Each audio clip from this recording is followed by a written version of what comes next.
Hi అండి, అందరికీ good morning friends. మా ఊర్లో దసరాకి జ్వాలాముఖి అమ్మవారి టెంపుల్లో ఇట్లాగా నవరాత్రులు చాలా గ్రాండ్గా చేస్తున్నారండి ఈ సంవత్సరం. ఎప్పుడూ చేస్తారు, ఈ సంవత్సరం అయితే ఇంకొంచెం ఎక్కువగా చేస్తున్నారు కార్యక్రమాలు. భరతనాట్యాలు, కూచిపూడి, భరతనాట్యం, భజన బృందంతో, వరిగొండ ప్రజలందరూ భజన బృందంతో అట్లా అన్ని కార్యక్రమాలు చేస్తున్నారు. ఇదిగోండి, ఇది ఎంట్రన్స్ అండి. నేనైతే అమ్మవారికి ఇక్కడ కొబ్బరికాయ కొట్టుకున్నామని నమస్కారం చేసుకొని కొబ్బరికాయ అయితే కొట్టుకున్నాను. అమ్మవారి దర్శనం అయితే చేయించుకొచ్చేసాను. ఇదిగోండి, ఇక్కడంతా చాలా ఖాళీ ప్లేస్ అనమాట. అంతా చైర్స్ వేసేసారు అందరు కూర్చోవటానికి బాగుండేలాగా. ఇప్పుడు ఎవరు కింద కూర్చోలేకపోతున్నారు కదండి, చక్కగా కుర్చీలు అయితే బాగా వేశారు. అందరు కూర్చొని అక్కడ ప్రోగ్రాం జరుగుతుంది, భరతనాట్యం అనమాట. ఎంత చక్కగా చేశారో, అందరూ చాలా బాగా చేశారు. మా పాప కూడా నేర్చుకుంది, కానీ ఆ సమయంలో అంతా ఇక్కడ డెవలప్ లేదు. ఇప్పుడు అంతా రోజు రోజుకి ఒక్కొక్క రకంగా మారిపోతూ ఉంది కదండి. ఈ సంవత్సరం అయితే ఇలా కార్యక్రమాలు పెట్టారు, అన్నీ చక్కగా చూడముచ్చటగా ఎంతో బాగా జరిగిందనమాట. చూడండి, ఇది రెండో రోజు అండి, రెండో రోజు కార్యక్రమం అనమాట.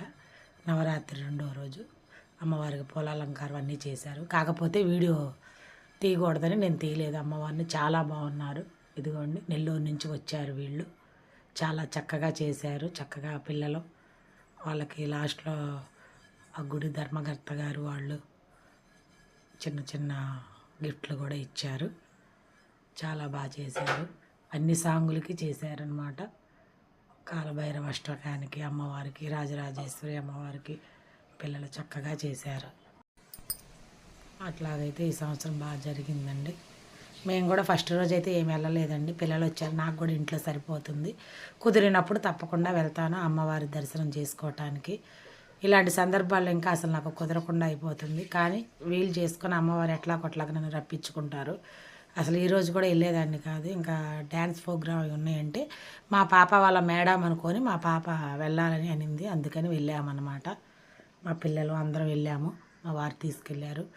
కొంచెంసేపు కూర్చున్నాం, ఒక 1 అవర్ స్పెండ్ చేసాం. ఇంకా జరుగుతుంది కార్యక్రమాలు, ఇంకా పాప ఏడుస్తుందని చెప్పి మేము వచ్చేసామండి. భరతనాట్యాలు ఎంతో చూడముచ్చటగా చేశారు. కొత్తగా అన్ని ప్రోగ్రాలు మొదలు పెట్టారనమాట. అదంతా అయిపోయిన తర్వాత అందరు దర్శనాలు చేసేసుకున్నాను అనమాట. ఇక్కడ సరస్వతి అమ్మవారి టెంపుల్ ఉంటే ఇక్కడ కూడా కూర్చొని దర్శనం చేసుకొని కొంచెంసేపు అట్లా కూర్చున్నాము. అమ్మవార్లు బయటంతా చాలా బాగా అలంకరించారు, లైట్లు గీట్లు చాలా బాగున్నాయి అన్నమాట. కలకల్లాడిపోతుంది అమ్మవారి టెంపుల్. చూడండి, అంటే అది ఫస్ట్ది మళ్ళీ లాస్ట్కి వచ్చింది. పాప ఏంటో మాట్లాడుతుంటే మాట్లాడుతున్నానండి బయట అనమాట. టెంకాయ కొట్టుకుని లోపలిస్తే అక్కడ అమ్మవారి దగ్గర పెట్టేసి మనకి ఇస్తారనమాట. ఇక్కడ కూడా ఇదివరకు అయితే ఇంకా బాగుండేది, ఇప్పుడైతే కొంచెం అన్నీ స్ట్రిక్ట్గా పెట్టారనమాట. లేకపోతే వాళ్ళే కొడతారు, పంతులు గారులే కొడతారు ఎప్పుడు. ఇంకా బయట అంతా అనమాట. ఇక్కడ చూడండి, ఖాళీ ప్లేస్ ఇదంతా. ఈ సైడ్కి వచ్చి కోనేరు అనమాట. అదిగోండి, అది అక్కడ లైటింగ్ ఉంది కదా, అక్కడ కోనేరు కడుతున్నారు కొత్తగా, చాలా బాగా చేశారు. ఇదిగోండి, ఇదంతా ఖాళీ ప్లేస్, ఎంట్రన్స్ అనమాట ఇది. అట్లా ఊరికినే చిన్న వీడియోలా తీశాను ఫ్రెండ్స్. నచ్చితే లైక్ చేయండి, సబ్స్క్రైబ్ చేయండి. వీలుంటే కనుక వచ్చి అమ్మవారిని దర్శనం చేసుకోండి. అమ్మవారు చాలా ఫేమస్, మంచి మహిమగల అమ్మవారు. ఏ అమ్మవారు అయినా ఆ మహిమగల అమ్మవారే, ఎవరెవరి నమ్మకం. కాకపోతే ఇక్కడ గ్రామ దేవత అనమాట, ఎక్కడెక్కడి నుంచో వస్తారు. ఈ మధ్యన బాగా డెవలప్ అయిపోయింది ఇంకా టెంపుల్. ఓకే ఫ్రెండ్స్, అందరికీ బాయ్ ఫ్రెండ్స్. నచ్చితే లైక్ చేయండి, షేర్ చేయండి.